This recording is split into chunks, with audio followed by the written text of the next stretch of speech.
Wassalatu wassalamu ala asyrafil anbiya'i wal mursalin wa ala alihi wa sahbihi wa man tabi'ahum bi ihsan ila yaumiddin. Subhanaka la ilma lana illa ma 'allamtana innaka antal alimul hakim. Wa la hawla wa la quwwata illa billahil aliyyil azim. Rabbi shrah li sadri wa yassir li amri wahlul 'uqdatam min lisani yafqahu qawli. Allahumma faqihna fid din wa 'allimna at-ta'wil. Allahumma zidna ilma warzuqna fahma. Allahumma 'allimna ma yanfa'una wanfa'na bima 'allamtana ya arhamar rahimin. Alhamdulillah, syukur kita kepada Allah Subhanahu wa taala. Dan kita dah masuk hadis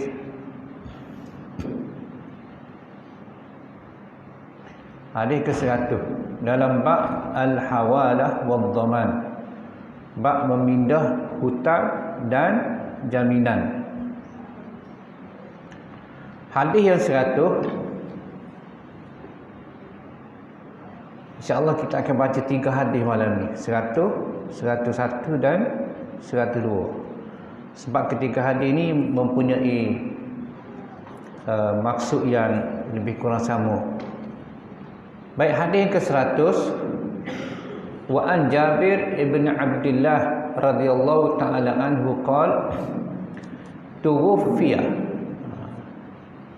Kita biasa baca tufiya. Betul juga tufiya tu, tapi kebiasaan orang Arab dia kata tuwfiya. Tuwfiya rajulun minna faghassalnahu wa hannatnahu wa kaffannahu summa ataina bihi Rasulullah sallallahu alaihi wasallam faqulna tusalli alaihi fa khata khutan summa qala a'alaihi daynun qulna dinarani fansarafa fatahammalahuma Abu Qatadah fa'atainahu faqala Abu Qatadah ad-dinarani alayya faqala Rasulullah sallallahu alaihi wasallam uhiqqal gharimu wa bari'a minhuma al-mayyit. Dalam riwayat yang lain, haqqal gharimu wa bari'a minhuma al-mayyit. Qala na'am fa shalla alaihi. Hadis sahih riwayat Ahmad dan juga Abu Daud. Selain daripada itu, hadis ini juga diriwayatkan oleh Ibn Hibban dan Al-Hakim. Maksud hadis ini daripada Jabir radhiyallahu taala anhu, katanya ada seorang lelaki di antara kami. Di antara kami itu maksudnya daripada kalangan Ansar, bukan daripada kalangan Muhajirin. Meninggal dunia, lalu kami memandikannya dan mewangikannya.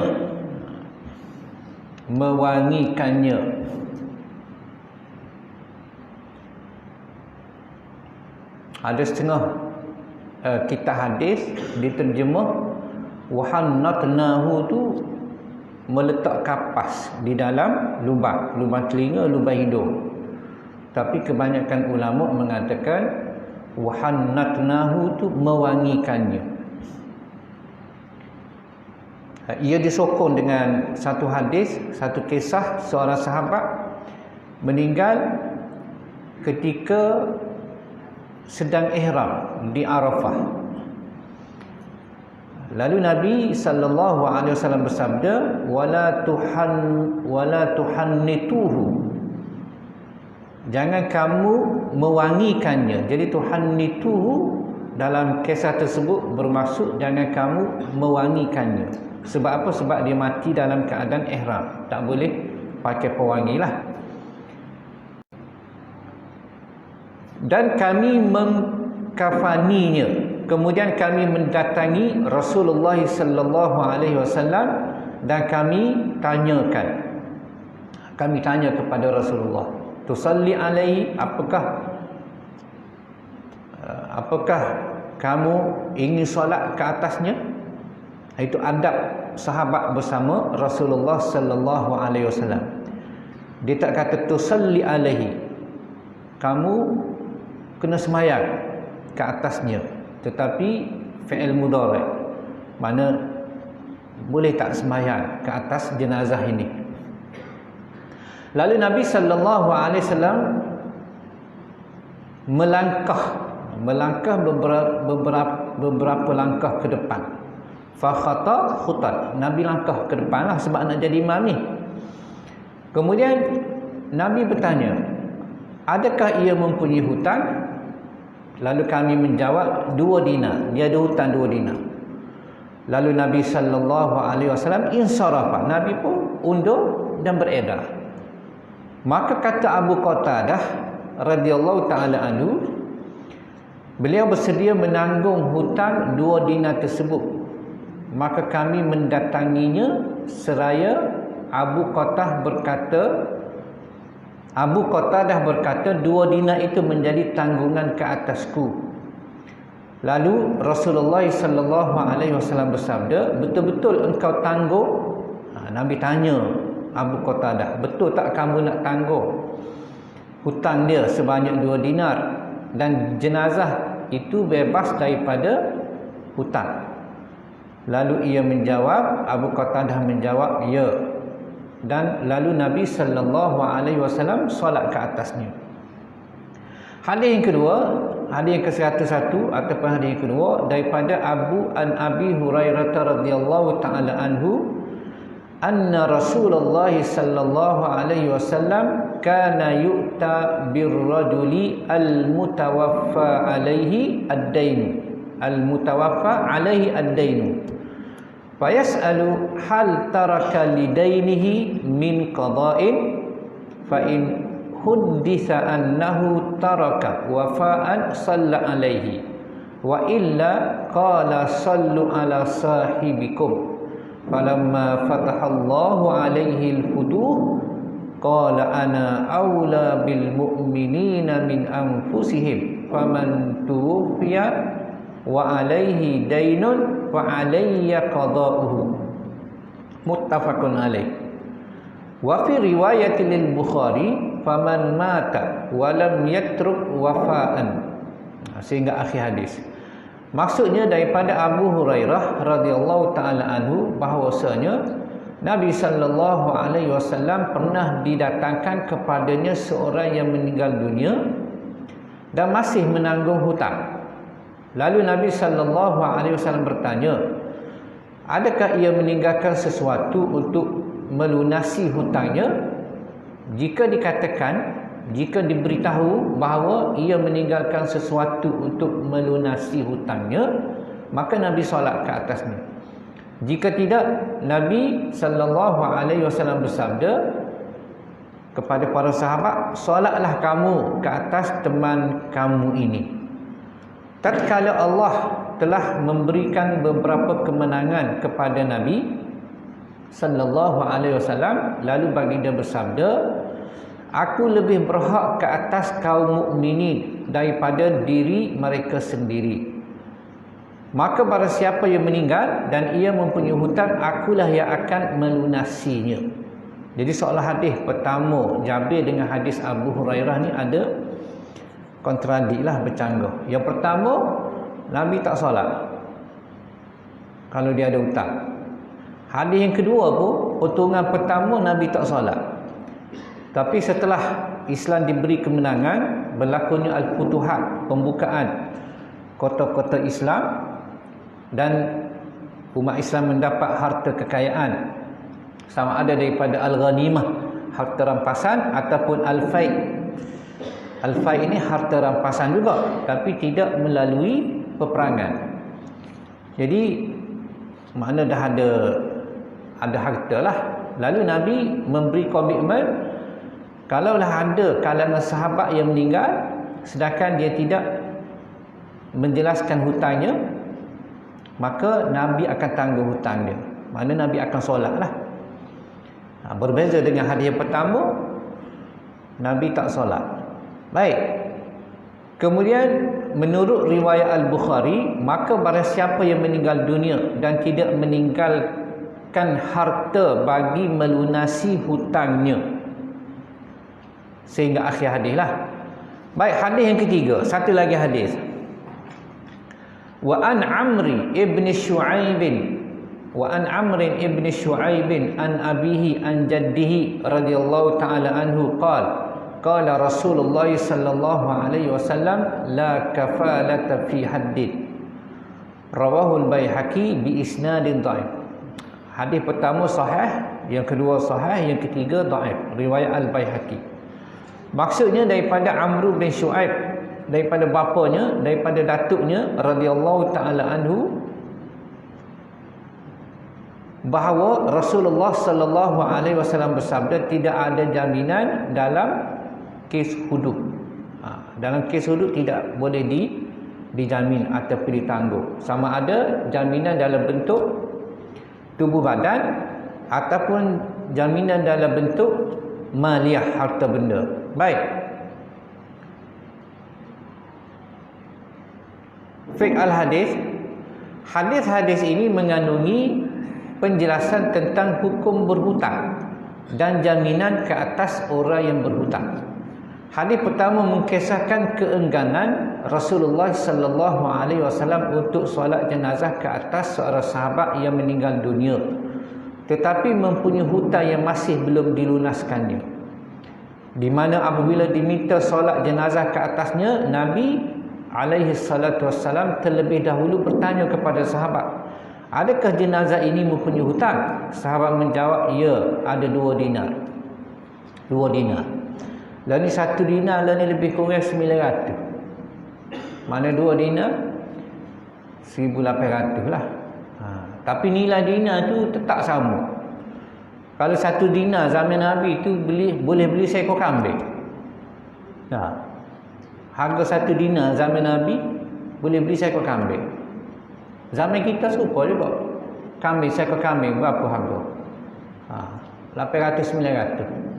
Mana dinar, duit emas, perak ni tak turun, dia stabil. Jadi sahabat ni ada hutang 2 dinar. Lebih kurang 1000 lebih lah, 1800. Lalu Nabi sallallahu alaihi wasallam pergi beredar, tak semaya. Disebabkan hutang yang ditinggalkan. Walaupun hutang tu bukan banyak pun, 2 dinar je. Kemudian setelah hutang yang dijamin oleh Abu Qatadah untuk melunaskannya, maka Nabi sallallahu alaihi wasallam akhirnya menunaikan salat jenazah ke atasnya. Apabila ada jaminan daripada Abu Qatadah, Nabi solat. Itu pun Nabi tanya Abu Qatadah, kamu pasti kamu akan menanggung hutangnya sebanyak 2 dinar, yang mana dengan tanggungan kamu itu maka terlepaslah tanggungan hutang dia. Lalu Abu Qatadah menjawab, ya. Barulah Nabi solat. Dan dalam setengah disebut selepas peristiwa ni, besokkan tu Nabi pergi tanya Abu Qatadah, dah settle dah hutang? Apa jawab Abu Qatadah? Dia kata, mata ams, mari baru mati. Nak settle dah? Nak, mari baru mati dah kata. Mana tak bayar lagi lah. Tak apalah Nabi. Esok dia pergi pula tanya Abu Qatadah, dah bayar dah? Dah settle? Barulah Abu Qatadah kata, dah settle hutang. Sampai ke tahap tu. Sebab itulah ada satu hadis riwayat At-Tirmizi, Imam Ahmad dan juga Ibnu Majah. Nabi SAW bersabda, nafsul mu'min mu'allaqatun bidainihi hatta yuqda anhu. Jiwa ataupun ruh orang mukmin tergantung. Tergantung. Sehinggalah hutang dia dilunasi. Ada setengah orang tafsir tergantung antara langit dan bumi. Waktu tak tahulah Mak Iman Nah, mana tak langit pun tak, bumi pun tak, pas duduk tengah-tengah. Wallahu alam lah. Cuma tafsirat ulama tu ada kata mana roh tu berada di satu tempat. Dan selagi hutan tak settle, tak jelas, mana roh tadi tidak akan dihisap lah, tidak akan dihitung. Sepatutnya dia dah dapat rasa nikmat tu, tapi disebabkan hutan tersangkut. Nikih hak masuk syurga lah. Kalau hak masuk neraka tu tak gantung tak, walaupun ada hutan. Nah, sebab dia kafir dah. Hak ni hak ahli syurga. Tapi disebabkan ada hutan, maka kena transit satu tempat. Dan amalan ni tak boleh dihitung. Sehinggalah hutan dia dijelaskan. Sebab tu Nabi pergi tanya tu, mana selagi hutan dia belum dijelas, walaupun ada jaminan, maka tergantung situlah. Baik, secara zahir menunjukkan betapa besarnya hukum orang yang berhutang, tetapi tidak membayar hutangnya tanpa sebarang sebab dan uzur. Tanpa sebarang sebab dan uzur. Maknanya, kalau ada sebab, contoh dia tak mampu, dan dia pun niat nak bayar, tapi tak mampu, sehinggalah dia meninggal. Hak ni terlepas. Hadis ni kita dah baca sebelum ni lah. Mana siapa yang berhutang dengan niat nak bayar dan dia berusaha untuk bayar tapi tak mampu juga, tiba-tiba meninggal dunia, hal ni Allah akan settlekan hutang dia. Mana tak tergantung lah. Hak tergantung ni memang niat dia berhutang tapi niat tak saya bayar dan dia mampu. Kecuali dia tak mampulah. Dan untuk menunjukkan betapa besarnya hutang ni, disebut dalam satu hadis Nabi sallallahu alaihi wasallam bersabda, yaghfirullahu lisyahidi kulla zambin illa dain. Hadis sahih riwayat Muslim. Akan diampun segala dosa orang yang mati syahid kecuali hutangnya. Jadi orang mati syahid ni yadkhulul jannah bighairi hisab. Dia akan masuk syurga tanpa hisab. Tak perlu hisab, direct masuk syurga. Kecuali apabila dia ada hutang. Jadi hutang ni sakut, walaupun sikit. Kalau tengok kes sahabat tadi hanya 2 dinar je. Apatah lagi kalau hutang beribu-ribu, berpuluh ribu, beratus ribu, lagilah tersangkut. Ia sekaligus menunjukkan bahawa hutang meskipun diharuskan dalam Islam, bukan tak boleh, diharuskan, tapi bukan sunat. Nah, itu pun apabila dalam keadaan darurat, ada keperluan. Kalau sahaja nak berhutang, tidak diharuskan. Mana diharuskan apabila ada keperluan dan ada niat nak bayar. 2 syarat. Satu, ada keperluan. Yang keduanya, ada niat nak bayar. Maknanya kalau tak ada keperluan, nak berhutang juga, tak boleh lah. Kalau orang kapal berhutang, memang ada keperluan lah. Tapi kalau orang bandar berhutang, orang makan gaji berhutang ni biasa bukan atas asas keperluan. Kereta ada dah, cuma puas pakai kereta tu. Jadi tukar kereta lain, berhutang pula. Bukan sebab keperluan, tapi sebab puas. Jadi syaratnya ada keperluan, dan yang keduanya ada niat nak bayar. Bukan setakat niat lah, kena ada azam dan juga usaha. Selain itu, hadis ini juga menunjukkan harus menjamin orang yang berhutang, meskipun jaminan itu bukanlah tanggungjawab dirinya. Boleh kita nak jamin orang yang berhutang, walaupun bukan tanggungjawab kita. Bahkan itu amat digalakkan. Ini diambil daripada tindakan Abu Qatadah, menangguh hutang si mati yang tidak ada kaitan dengan dia. Dengan jaminan itu telah mendorong Nabi sallallahu alaihi wasallam untuk solat jenazah ke atasnya, kerana dengan jaminan tersebut telah membebaskan si mati daripada hutang. Namun pembebasan hutang tersebut benar-benar berlaku apabila si penjamin betul-betul melunaskan hutangnya. Kalau setakat jamin tak bayar, tak terlepas. Sebab itulah Nabi pergi tanya tu, hari pertama, hari kedua, nak pastikan apa? Nak pastikan si mati tu betul-betul terlepas daripada tanggungan hutang dia. Justru pada keesokan harinya Nabi SAW bertanyakan Abu Qatadah,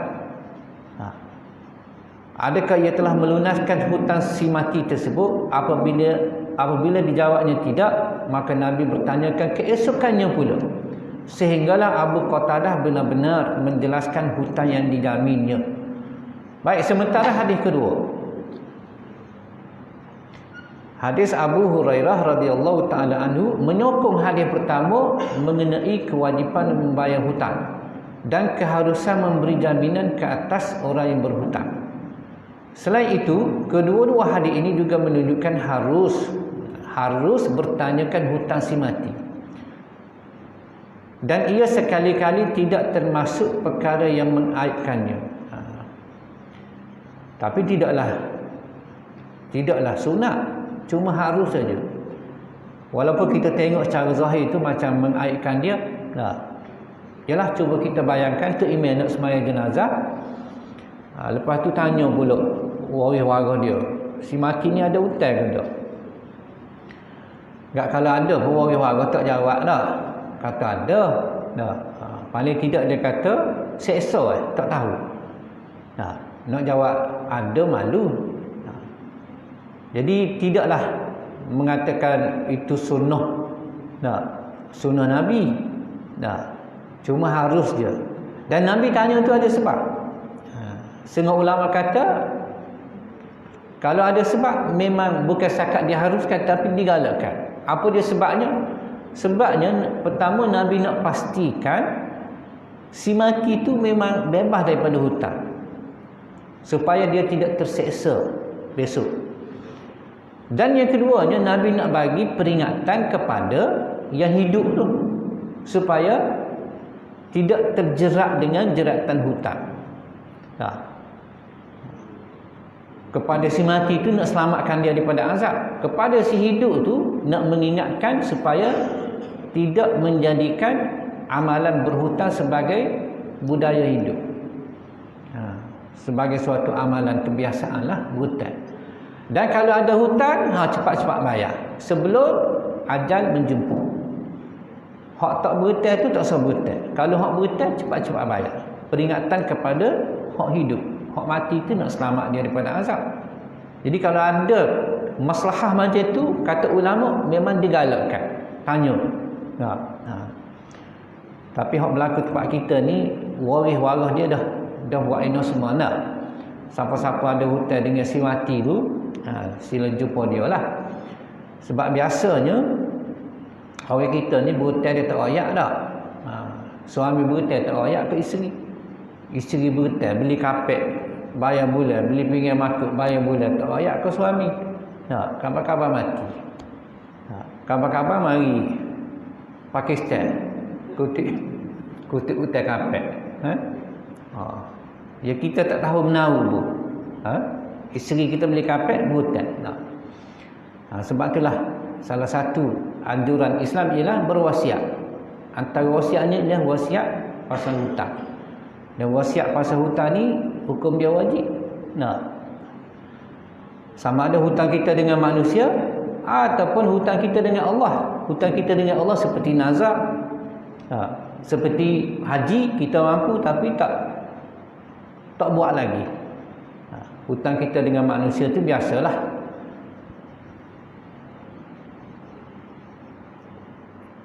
Jadi tujuan Nabi tanya tu ialah supaya ada yang memberi jaminan untuk melunaskan hutangnya sekaligus menghindarinya daripada azab seksa disebabkan hutang yang belum dijelaskan.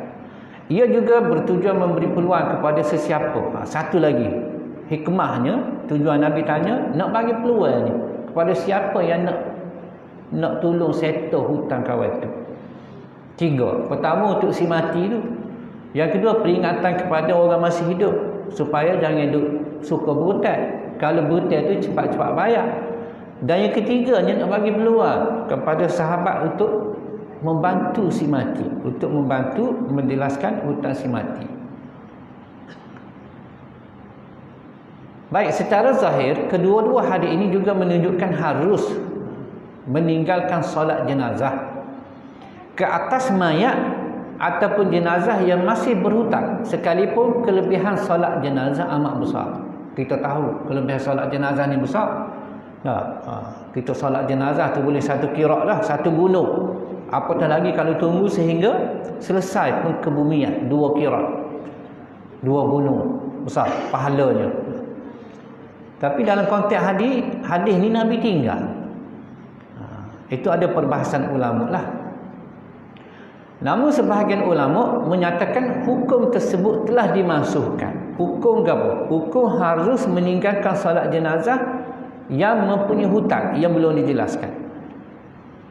Peringkat awal dibenarkan, diharuskan, tetapi setelah Islam diberi kemenangan, diberi harta rampasan dan sebagainya, maka hukum harus tadi telah dimansuhkan.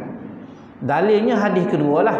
Sebab tu Nabi sebut di hujung hadis kedua, ana aula bil mu'minina min anfusihim faman tuwfiya wa alaihi dainun fa alayya qada'u. Yang bererti aku lebih berhak daripada orang mukmin, daripada orang lain. Aku lebih berhak tolong bayar hutang kawan ni. Dan barang siapa yang meninggal sedangkan ia mempunyai hutang, maka menjadi kewajipan ke atasku untuk melunaskan hutang. Jadi Nabi akan tanya semua sahabat, ia mati tapi belum sempat jelaskan hutangnya. Di sini pun ulama khilaf lah, adakah kesanggupan Nabi untuk menjelaskan hutang tadi atas kapasiti Nabi sebagai pemimpin, sebagai wali, ataupun atas kapasiti peribadi Nabi. Ada dua pandangan. Satu pandangan dia kata atas kapasiti Nabi sebagai wali, sebagai pemimpin. Jadi ulama membuat kesimpulan berdasar kepada pandangan ini, maka wajib bagi seorang pemimpin menanggung hutang rakyat dia yang mati kemudian meninggalkan hutang. Lepas tu duit ambil mana? Ambil daripada Baitul Mal. Itu satu pandangan. Pandangan yang kedua dia kata ini kesanggupan Nabi nak bayar hutang sahabat yang meninggal dalam keadaan berhutang tu bukan atas kapasiti sebagai seorang pemimpin, tapi atas kapasiti Nabi. Sebab itulah Nabi tak ambil duit Baitul Mal. Nabi ambil duit dia sendiri settle hutang. Menunjukkan kemuliaan sifat Nabi sallallahu alaihi wasallam. Jadi tidak menjadi tanggungjawab pemerintah ataupun pemimpin untuk menjelaskan hutang rakyat dia setelah meninggal dunia.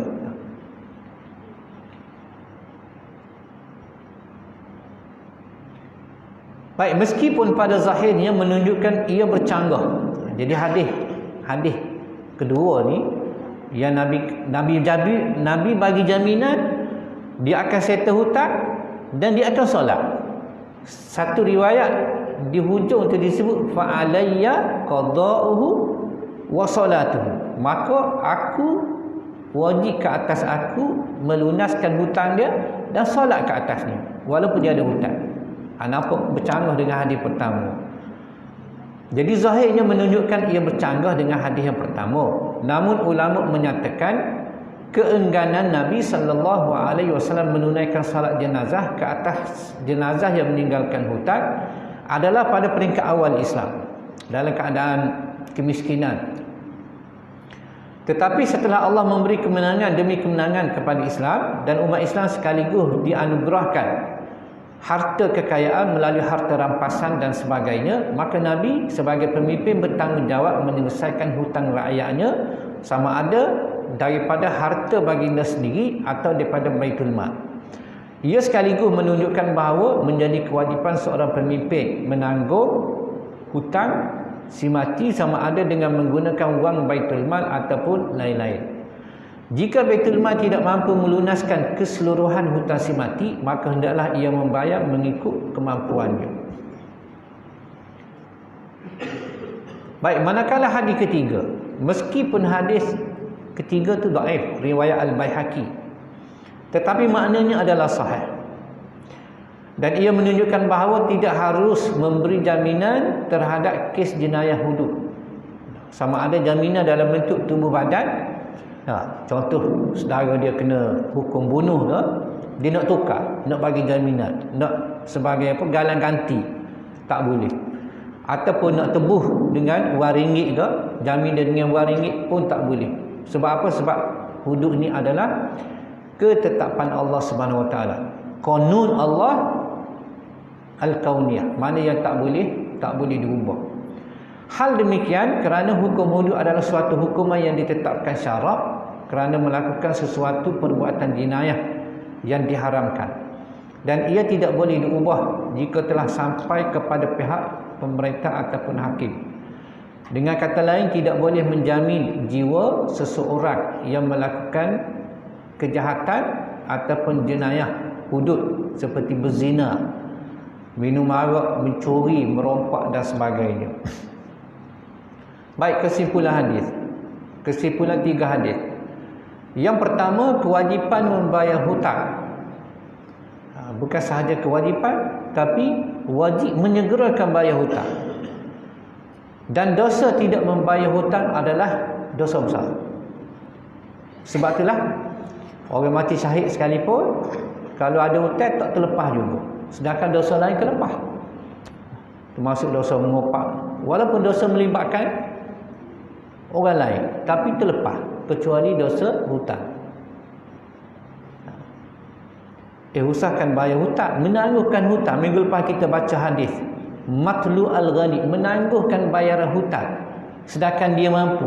Zulmun, kata Nabi SAW, suatu kezaliman.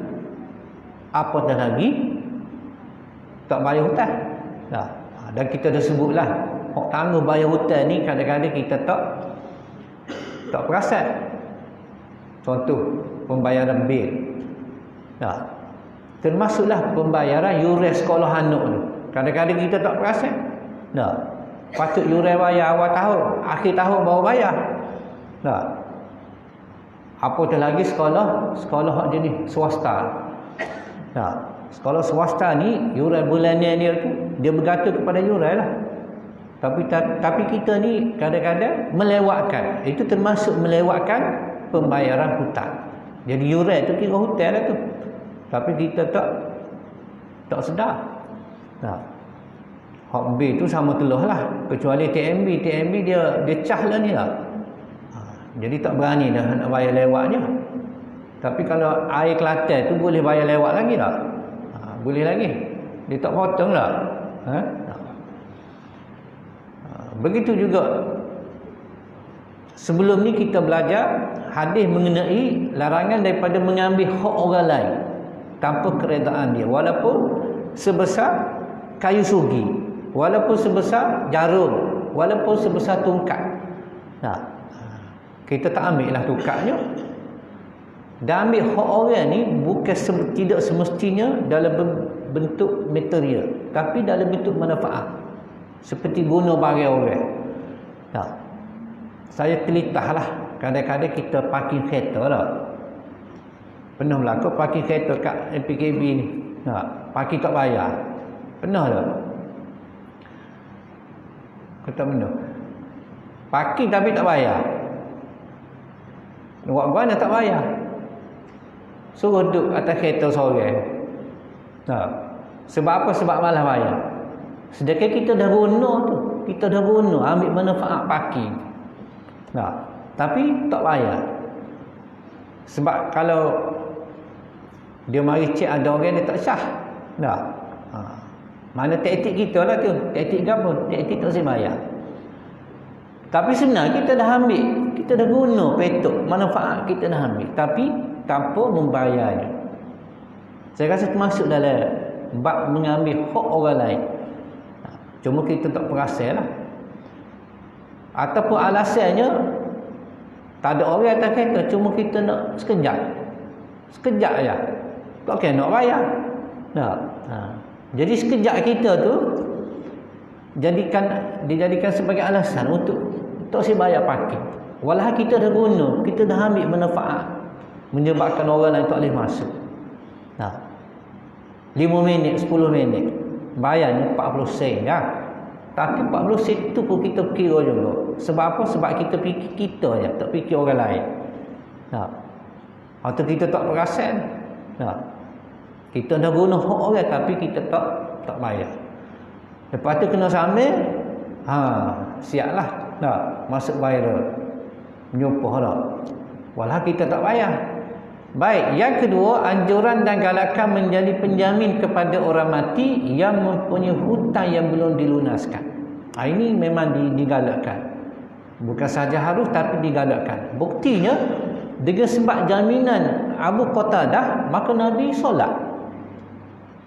Dan kenapa Abu Qatadah? Sebab para sahabat ni dia nak jenazah dia disolat oleh Rasulullah. Kan disebut dalam dua hadis, hadis pertama dan hadis kedua, sahabat bawa jenazah pergi Masjid Nabi. Supaya apa? Supaya Nabi sendiri solat jadi imam. Untuk apa? Untuk mendapat syafaat. Nabi itu boleh bagi syafaat, dan syafaat paling besar di sisi Allah ialah syafaat Rasulullah sallallahu alaihi wasallam. Sama ada semasa hidup baginda ataupun selepas wafat baginda. Jadi sahabat sengaja bawa jenazah untuk mendapat syafaat Nabi. Dan apabila Nabi enggan solat, Abu Qatadah sanggup. Pertama dia nak pahala tolong sahabat dia tu, yang kedua dia nak syafaat Nabi kepada si mati. Dan daripada hadis ni juga ulama membuat kesimpulan bahawa yang afdal jadi imam yang paling alim, yang paling wara', yang paling soleh. Hak jadi imam. Sebab apa? Sebab dia akan memberi syafaat.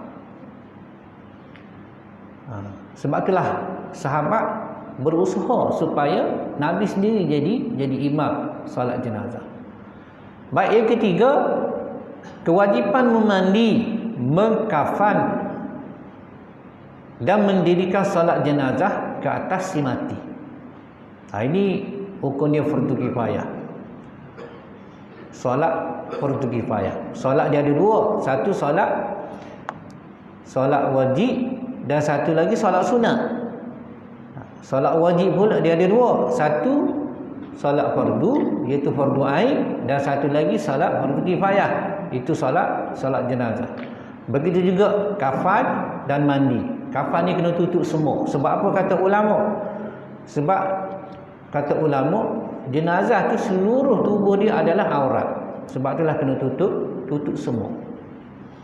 Dan pernah berlaku semasa peperangan Uhud, seorang sahabat yang bernama Mus'ab bin Umair radhiyallahu taala anhu mati syahid. Dan dia ada selah kain. Kalau ditutup bahagian atas, maka nampak kaki. Tutup bahagian bawah, nampak kepala. Maka Nabi kata tutup bahagian atas, lepas tu bahagian bawah tu Nabi ambil daun-daun kayu tutup bahagian kaki. Supaya apa? Supaya seluruh tubuh badan jenazah tu tertutup. Sebab apa? Sebab semua badan jenazah tu dikira aurat. Sebab itulah orang nak mandi pun tak boleh nak buka, nak selok ikut suka hati dia, sebab aurat.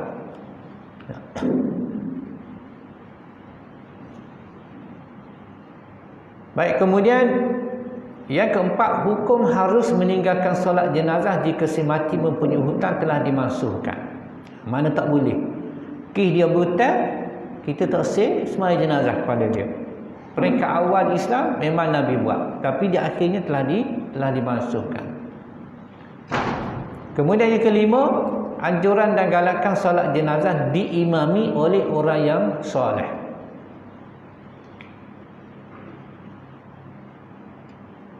Baik, yang keenam, harus bertanya tentang hutang si mati dan ia tidak termasuk perbuatan mengaibkannya. Dan yang ketujuh, menjadi kewajipan pemimpin dan pemerintah menjelaskan hutansi mati.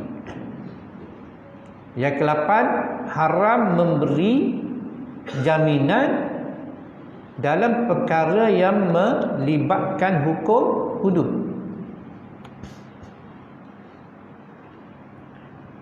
Baik, dengan demikian habislah kita bab al-hawalah dan juga dhaman, bab memindah hutang dan jaminan. Bab seterusnya ialah bab asy-syarikah dan al-wakalah. Ada soalan ke?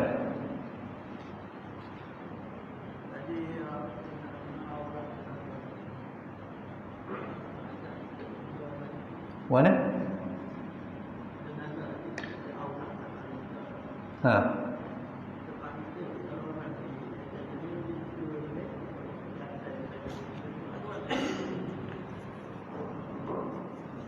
Dia buka tengok tidaklah menjadi kesalahan.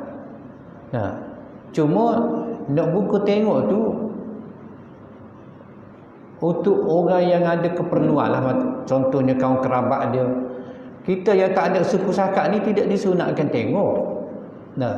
Semasa ziarah jenazah tu, kita hanya disunatkan pergi ucap takziah, baca doa, balik. Bahkan kata ulama, duduk pun tak disunatkan. Pergi ziarah, ucap takziah, balik. Bahkan kalau kita dah jumpa keluarga si mati di mana-mana tempat, di masjid, kita ucap takziah, tak payah pergi dah. Tak payah pergi dah. Hak sunatnya ucap takziah. Baca doa. Dah hak wajib, buat hak wajib tadilah. Mandi, dah ada dah orang mandi. Lepas tu kafan, dah ada dah orang kafan. Lepas tu sembahyang. Sembahyang ni semakin ramai semakin bagus. Disebut dalam satu hadis, ma min muslim yamutu fayaqumu ala janazatihi arba'una rajulan la yusyrikuna billahi syai'an illa syafa'ahumullahu fi. Hadis sahih riwayat Muslim.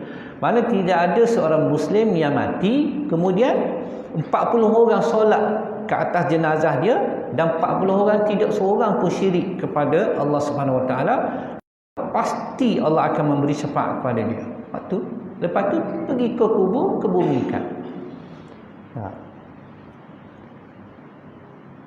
Hak sunnahnya ziarah al-marid, ziarah orang sakit. Wallahu alam lah. Sunnah ziarah al-mayyit. Kita pergi tu nak ucap takziah tu je. Jadi tak digalakkanlah duduk lama-lama rumah keluarga si mati. Tapi dah jadi adat tempat kita lah, kalau ada kematian kursi pak keluar habis. Dah kursi duduk luar kak, kau lama buah. Lepas tu ada sekut mayat pula kak, air kopi, kau sedap buat. Jadi tidak dianjurkanlah pergi lama-lama, apatah lagi nak buat.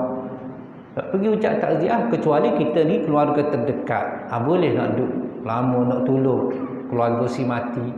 Tapi yang tak berkenaan tu tak payahlah. Ataupun dia seorang pemimpin ke, bolehlah kita nak tengok muka dia. Tapi kalau tak ada hubungan apa-apa, hubungan kerabat pun tak ada, tak perlu tengok. Sahabat dia tengoklah sebab wajah Rasulullah pemimpin. Wallahu a'lam.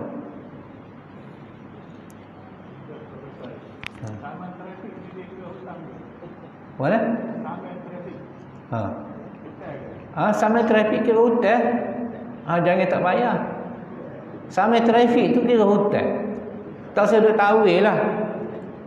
Tak sedut tawil. Aku suruh bawa tak laju. Tak laju mana kamera tulis speed kita tu. Dia nak tawil lagi. Bayar.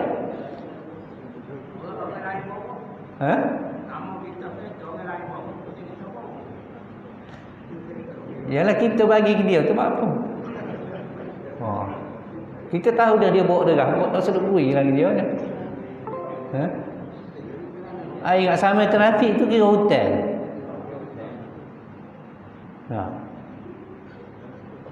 Tak sedut tawil lah.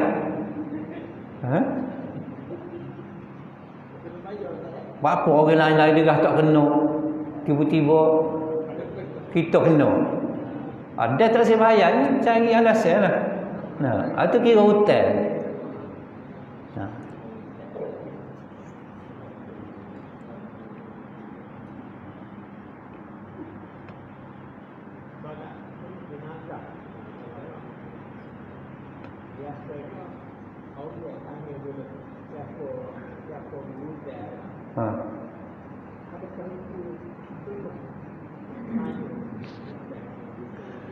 Dia tidaklah sunnah.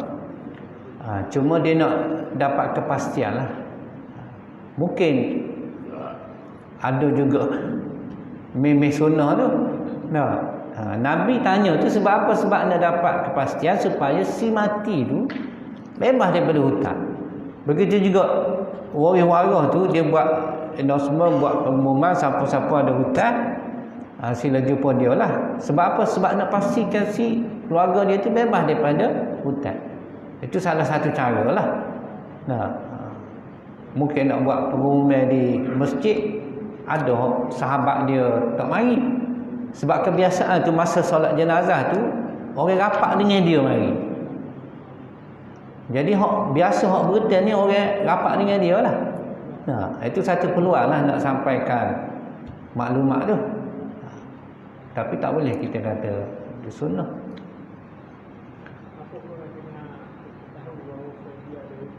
Mana?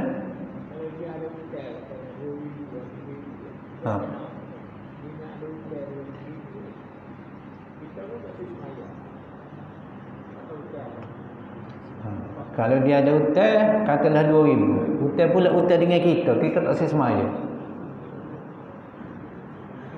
Kalau hutang dengan orang lain, kita semaya. Jadi semaya pun rasa macam tak ikhlas je. Sebab dia ingat hutang, dia tak bayar. Kalau tak ikhlas, baik tak usah semaya. Tapi sebaiknya, kita amal macam Abu Qatadah tadi. Tolong bantu si mati tu yang ada hutang. Jadi si mati mungkin dah ada hutang dengan kita. Kita pun bantu dia. Kira halal hutangnya.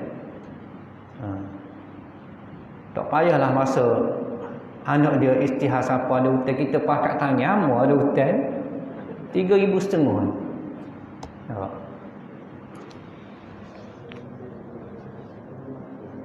Nyesal pula anak buat pengumuman.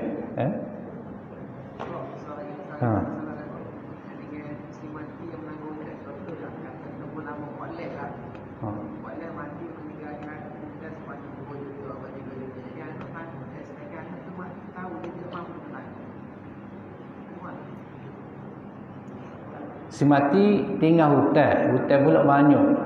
Juta-juta lah. Juta ni lah. Lepas tu anak tak mampu tanggung. Mana?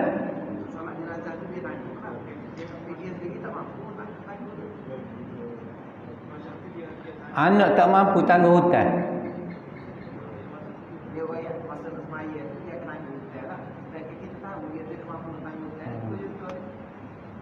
Mungkin sebab dia tak tahu ayah dia berhutang 2 juta tu.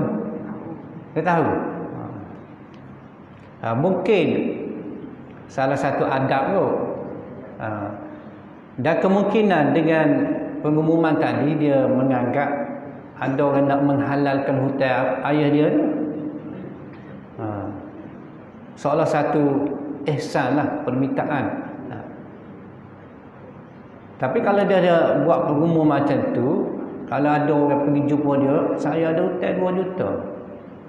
Tak apa, saya bayar lah, tapi bagi masa lah.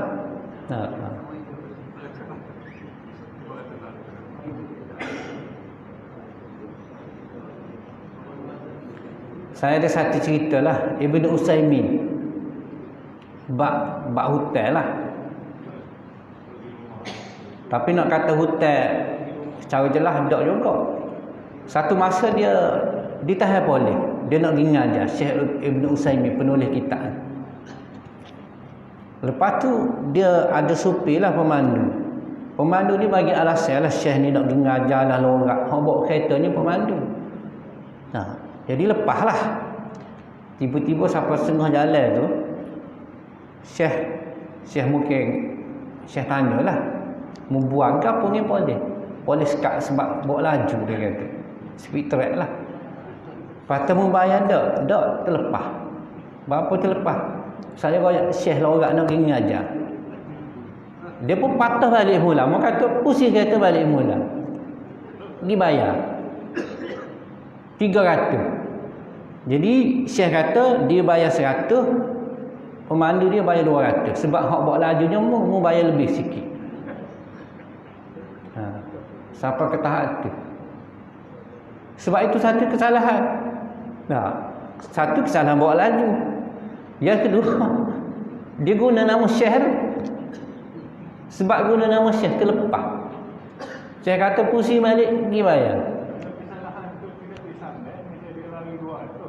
Sebab itu siapa ni lah. Itu boleh tak ada. Tak apa, selamat dunia, selamat akhirat. Macam trafik lain lah.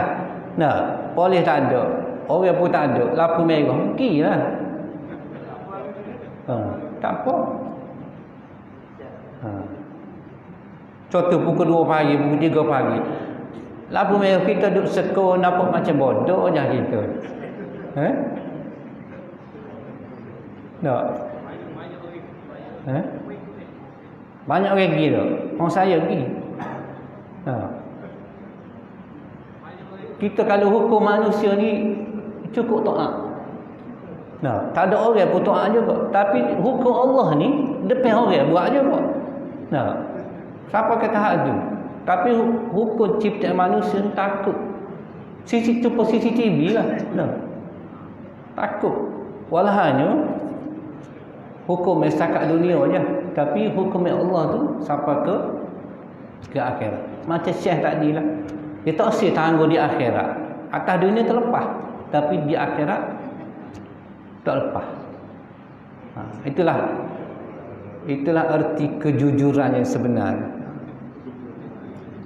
Wallahu a'lam, sallallahu ala Muhammad wa ala alihi wasallam. Subhanakallahumma wa bihamdika asyhadu an la ilaha illa anta astaghfiruka wa atubu ilaik.